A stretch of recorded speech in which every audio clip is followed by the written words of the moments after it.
Alright, this is another problem using the kinematic equation number 2. In this problem, let's just take a moment and read, figure out what we know. The Volkswagen Beetle is driving up a hill. Hey, let's just talk about what happens here. Its velocity vector will be in this direction, but gravity is going to pull it down the hill, sort of like that, so it's being accelerated like that. If we're moving in a direction that opposes our acceleration vector, that means velocity is going to be going down.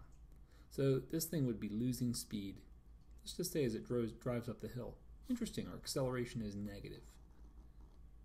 So maybe that can be used, maybe we can describe that with that. So A is negative 1.6.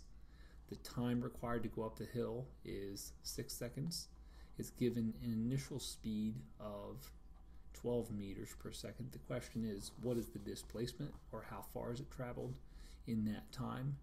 We know that x will equal x naught, the starting position, plus v naught times t plus 1/2 a t squared. Since we're starting at some location that we'll call 0, that goes to 0, and to solve for the displacement, it's the initial speed, which is 12 meters per second, times the time through which it accelerates, 6 seconds. Meters per second times seconds will give us meters, so 12 times 6 meters, whatever that is,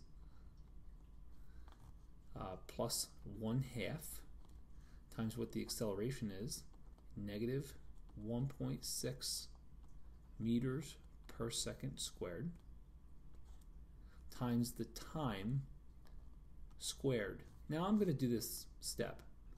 6 times 6 is 36, and seconds times seconds are seconds squared. So seconds squared will cancel seconds squared, and it leaves us with meters. So meters plus meters are meters. So if you look at this term, the first term, 12 times 6 meters, or some meters, plus 1/2 times negative 1.6 times 36 meters, or meters. If we add meters and meters, it gives us meters. We couldn't add meters and some other quantity and end up with meters. Apples plus apples are apples. We'll do the math. We'll reveal the math here. When we do this, again, the numbers line up. 12 times 6 is the first term, plus 1/2 times negative 1.6 times 6 squared will give us the displacement of 43.2 meters.